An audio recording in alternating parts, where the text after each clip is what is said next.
Ang kagandahan dito guys kasi pag nandyan sa seaside, hindi lang sa seaside, sa ano sa mga park, mayroong mga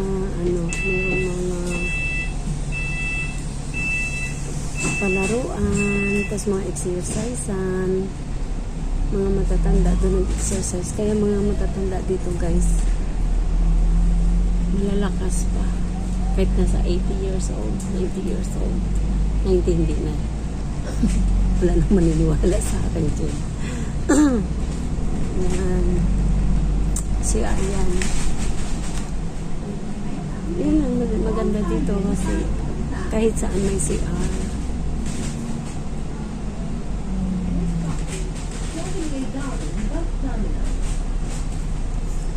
Ang daming bukid dito guys. Tingnan mo yung bukid nila. Napaka-green kasi wala namang laging ba yun? Yung nagpuputol ng mga ng mga puno.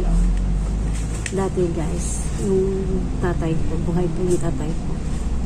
Naglalaging sila para gawing yung bahay namin. Nagpunta nga tatay ko sa Borneo dahil yan ang trabaho nila laging yung ng mga puno. Ayun. Yan ang kinabubuhay ng tatay ko at saka yung ng tawag dito, ngingisda at saka magkukuha ng tubak. Yun ang kinabubuhay namin dati.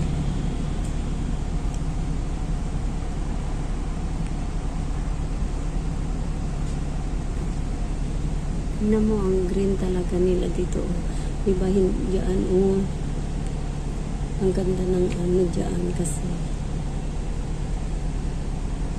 wala pala akong dalang tubig. Nauhaw ako.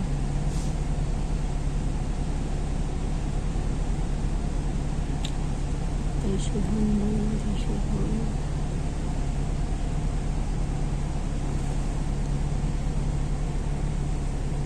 Mangunguha siya ng dahon-dahon. Ayan. Ano kaya yan? Tinangunguha din ako ng dahon-dahon kasi ginawa kong salad yung ang tawag dito guys. Yung sa amin kasi baboy tawag namin din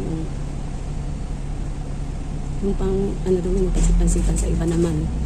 Tapos sinaw-sinaw naman sa iba.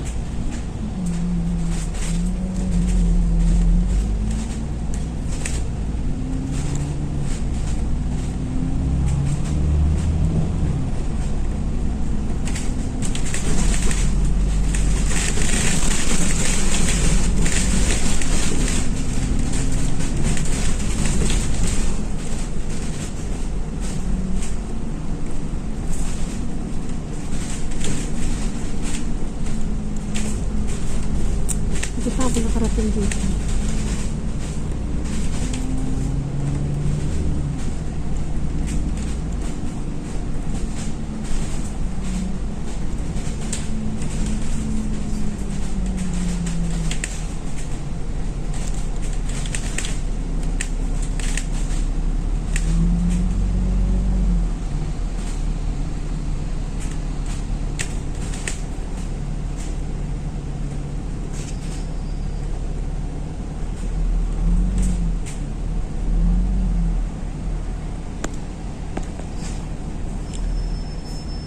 Kagandahan dito sa Hong Kong guys, tuwing may sira yung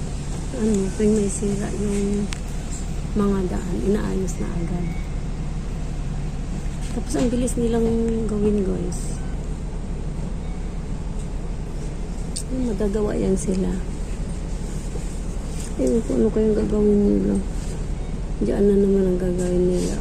Basta may na talaga.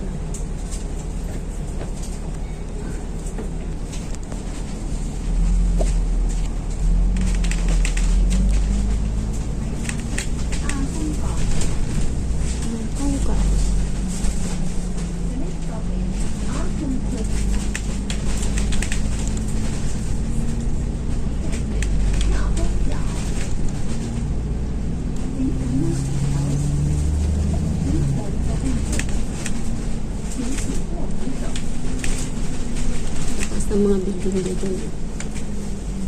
Diba guys, ang taas ng mga buildings dito. At saka mga disiplinado mga tao dito guys. Kailangan pag talagang may mga hidden CCTV yan dyan guys. Kaya pag tumawid ka ng pula, ganyan o ganyan, tapos pula yan, tapos tatawid ka. Naku, huli ka, 5,000 ang ano dyan guys, $5,000. So magkano yan sa atin? $5,000. Magkano yan sa Pinas? Diba? 5,000 nasa ano yun, 25,000 pesos. Diba? Ang laki. Eh, mabuti kung meron kang ganun. Eh, kung wala. Kawawang ikaw.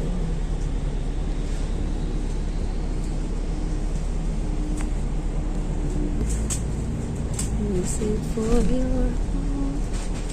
Lord, I offer my things to you. Lifting my hands to you. This is my heart.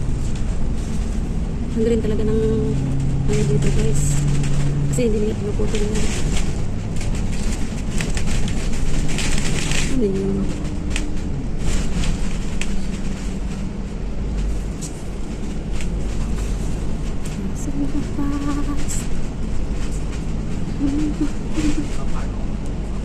I live in town.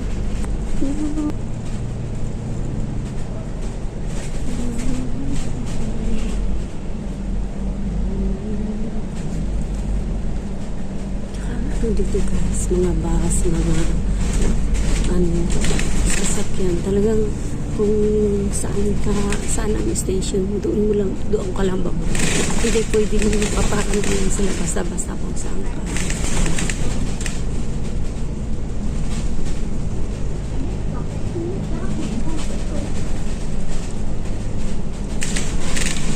Kaya alam mo talaga kung saan, alamin mo talaga kung saan ka bababa. Kasi pag ano ka na ko, hindi, kahit anong ka lang, pag hindi ka talaga nila bubuksan kapag wala ka sa ano. Ang ganda ng langit. Andyan yung pinatubo nila dyan. Ang pinatubo. Malko, Mayong volcano. Hong Kong volcano. Paano kaya pag yan ang pumutukan? Ang daming taong ang dami siguro maano. Pero awa ng Diyos guys. Mag 8 years na ako dito pero wala pa ako na nag-expect dito nga mayroon talagang na mga napipinsan. Sa totoo nito.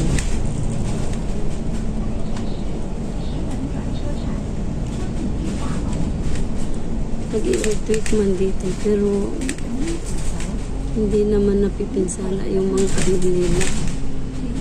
Ang gaganda ng mga buildings tataas.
81. 再往里是卢中企。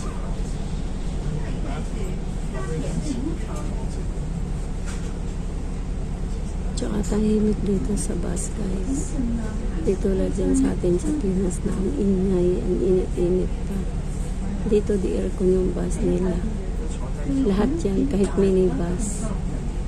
Di aircon. Minsan ka lang makakita ng bus na hindi di aircon dito.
Buti nilang pinasok ko yung dahil ito na